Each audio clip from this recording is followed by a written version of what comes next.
Mr. President, dear friends, allow me to cordially welcome you, all our Russian counterparts, in a hospitable Belarusian capital.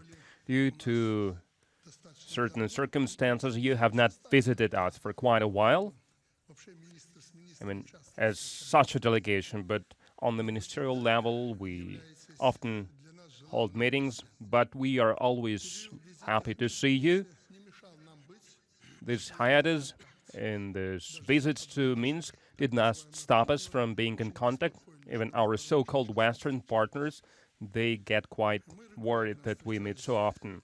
We have regularly met both in the Russian Federation and on the international events, and our governments, they also work very hard.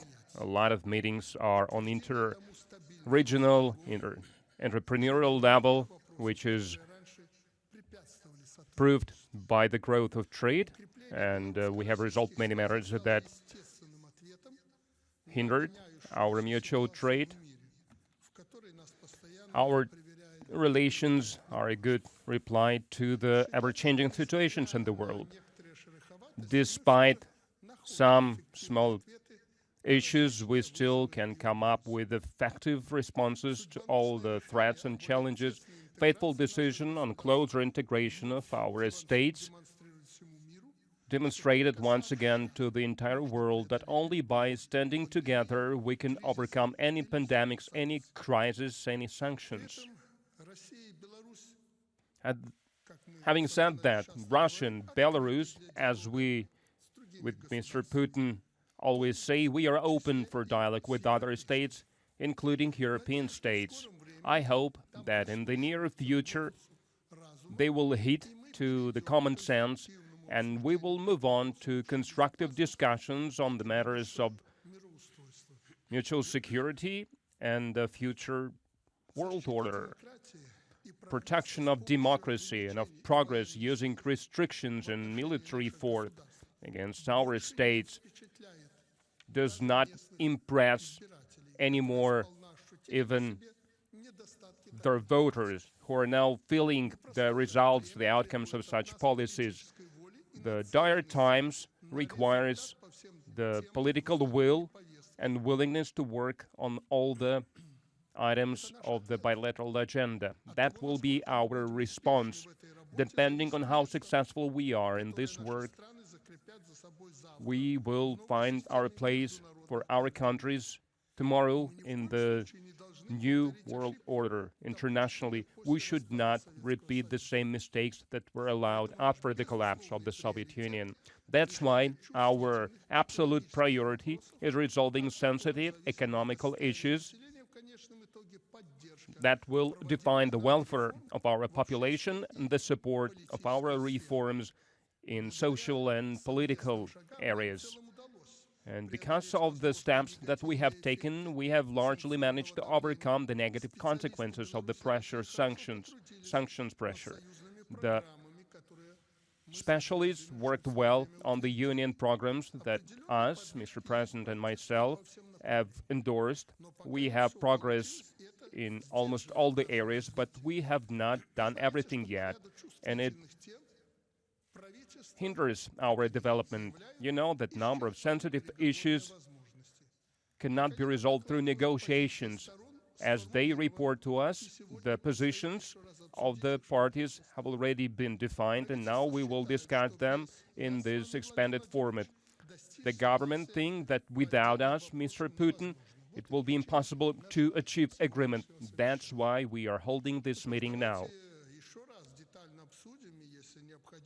Well, let's discuss in detail, and if need be, we will make relevant political decisions. We often meet with Mr. Putin, and I have to be frank that we discussed all kinds of things, but the main priority for us were matters of security and defense, obviously, and back in the middle of this year, we have agreed that in the end of the year, in December, we will meet again, and we will discuss main social and economic matters that are of concern to us in our relations. That's why I suggest to have a very productive meeting on strategic priorities that will define the nearest future of both Russia and Belarus. It has become a tradition of kind to resolve all the issues before the New Year holidays that our people are always seen as a sign of better lives.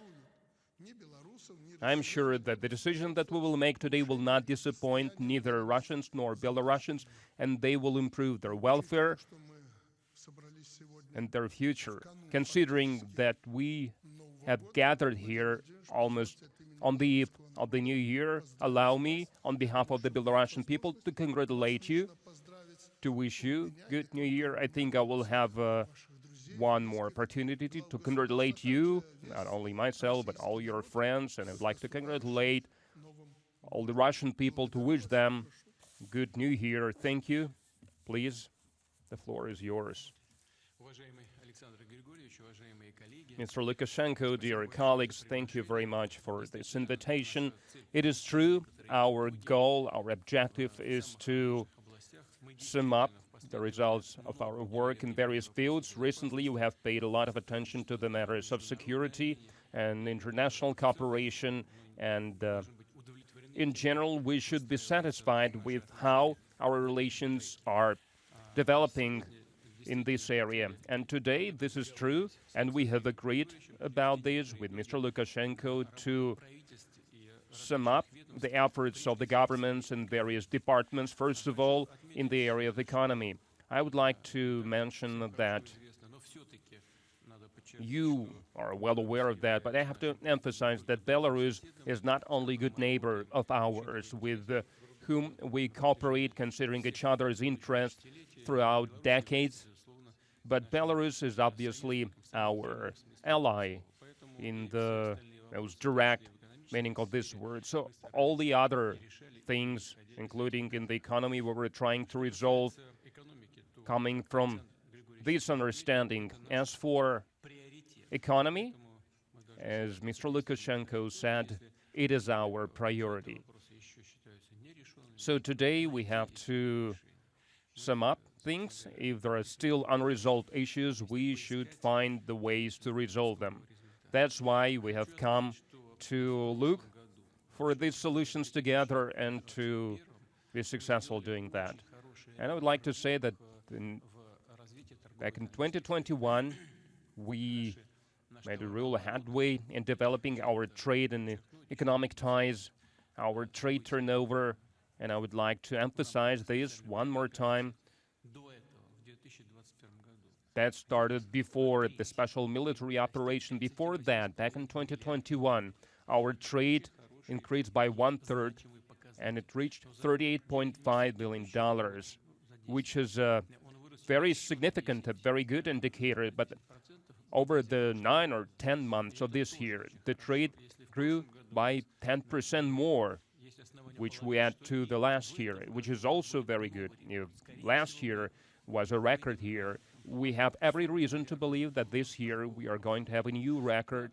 Most likely, we will achieve $40 billion of trade turnover. We work actively almost in all areas in energy, as we mentioned previously with Mr. Lukashenko.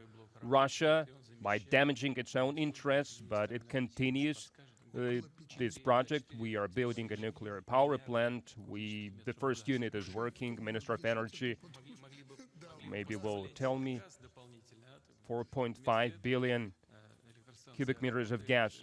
We could have supplied additional gas, but instead of that, we built a power plant, and the amount of energy it generates equals to 4.5 billion cubic meters of gas that Gazprom could have supplied to Belarus, but is not supplying anymore. And we are ready to continue to develop this project, to work there, to build new units.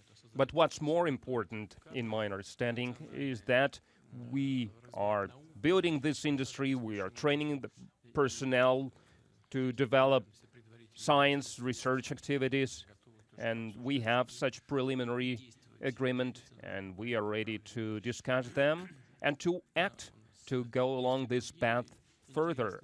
We have other interesting areas of cooperation in finance, including within the Eurasian Economic Union. There is an area related to the military and technical cooperation, and not only speaking about some mutual supplies, but what is very important, mutual effort, joint efforts and cooperation in this area on developing high-tech industries.